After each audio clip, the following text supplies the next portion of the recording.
Nagbabalik ang Buhay Unleashed with Garcia Pumuli. At Abiling Garcia. Dadako na tayo sa pinakahihintay mong segment na itanong mo lang. Dahil ang paniniwala po namin, when you don't know, don't guess. Sa Ask. Tagalog, kapag hindi mo alam, huwag mahula. Itanong mo lang. Yan. Yes. Kapamilya, may asawa ka na ba?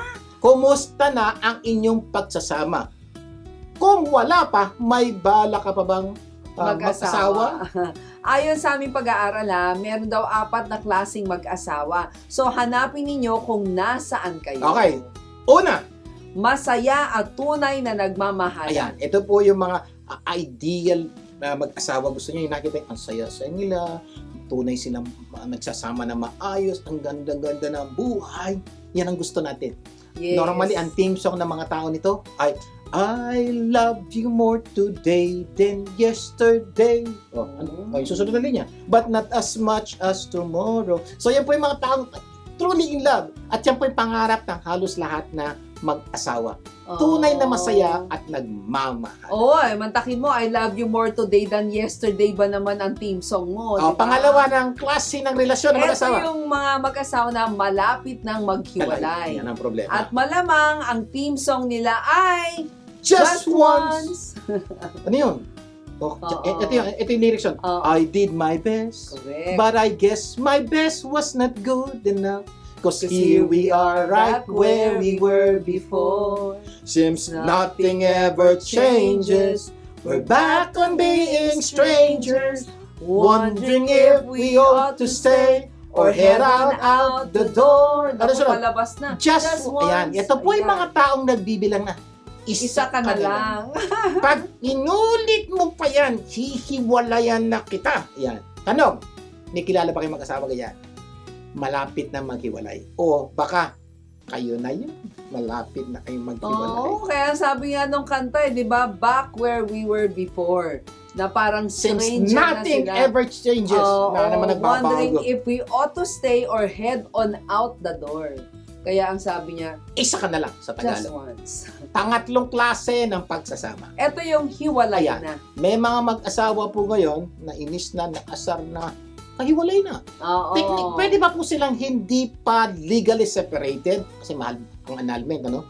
Hindi pa legally separated, pero hindi na po sila nagsasama. Yan po yung isa. Kung minsan naman, hindi na sila nagsasama, may kasama na silang iba. Nako!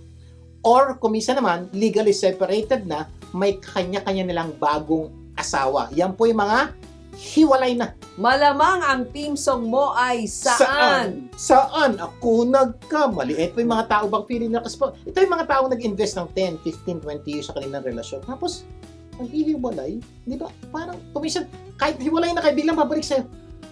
Saan ako nagkamali? Ba't kami naghiwalay? Oo. Kumisan, tinatanong mo po yun sa iyong sarili. Para sa mo, saan? Saan ako nagkamali ang puso ko? Ngayon sawi. Oo, ngayon sawi. Nako. Pang-apat na klase. Ito yung mga mag-asawang nagtitiisan na lang. Ayan, ito po yung mga mag-asawang magkasama pa sa bahay. Pero inis na sa isa't isa. Walang balak maghiwalay.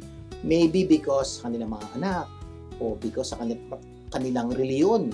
Sabi ng Diyos, sabi ng simbahan. O kaya, dahil sa kanilang kayamanan, ang hirap paghiwalayin ng kayamanan. Masyadong madami. So what happens is, nagtitiisan po sila sa isa't isa. May kilala ba kayong ganyan? Ay, Yung nako! nagtitiis. May isa pang magtitiis. May iba naman, nagtitiisan ito. Wala po silang third party.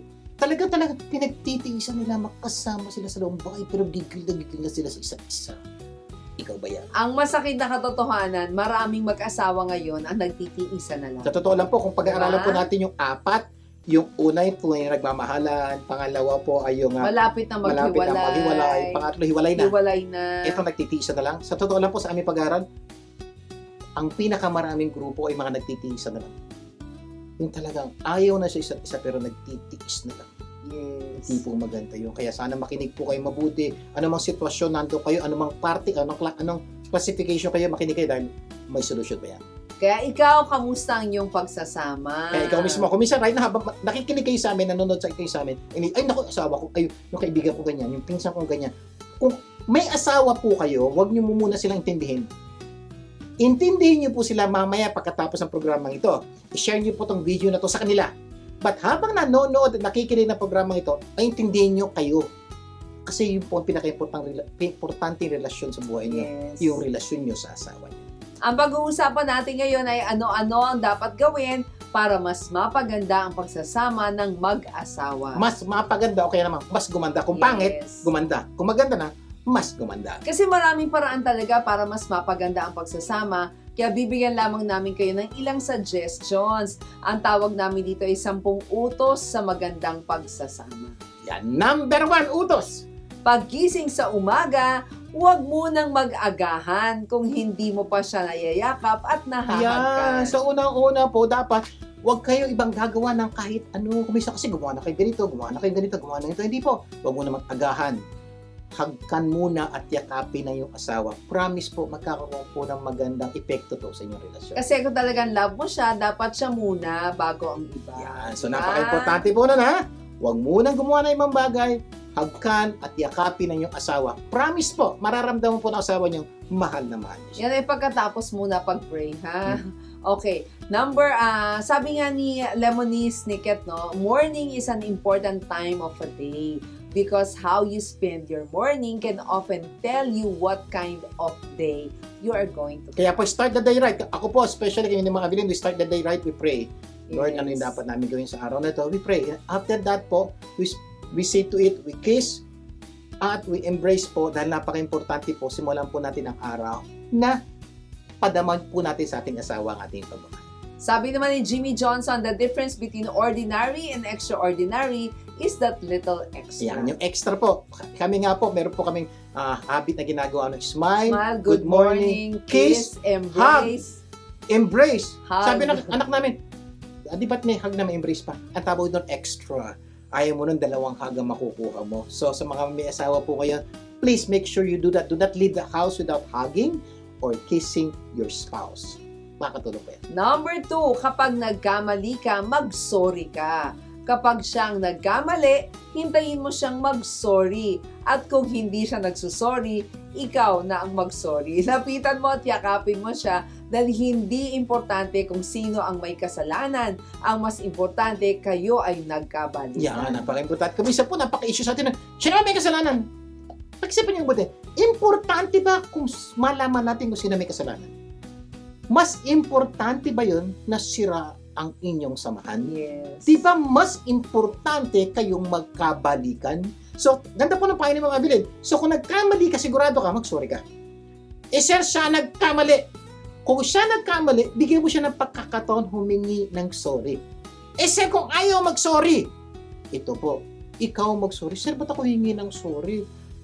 Siya mali. Tandaan niyo po, malamang kaya hindi siya humingi ng sorry. Hindi niya alam. Tingin niya, ikaw mali. Kaya ikaw mag-sorry. Now, kahit sino may kasalanan, hindi na importante. Ang importante kayo ay magkabalikan. Forgiveness is a sign that the person who has wronged you means more to you than the wrong they have felt. Diba? Ang ganda po Or nun. they have done. Pag nagpatawa daw po kayo, ibig sabihin, mas importante yung taong nagkamali sa'yo kesa yung mali niyang ginawa. Totoo That's yan. what forgiveness is all about. At ang happy marriage, ayan po ang union of two good forgivers. Yan. So, napakaganda po na. Oo. Kung gusto niyo daw po magkaroon ng tunay na masayang pagsasama, dapat kayo ay two forgivers. So, ibig sabihin, 4 na beses kayo nagbibigay. Forgivers. Ano Hindi ba? di ba? Dapat marunong po kayo magpatawad sa kahit anong kasalanan na gawin ng inyong asawa. Pag ginawa niyo po yan, makikita niyo po ang malaking pagbabago sa inyong pagsasama. Sasaya po kayo. Yes. Sa aming pagbabalik, itutuloy natin ang ating kwentuhan. Magbabalik pa po ang Buhay Unleashed. Diyan lang po kayo.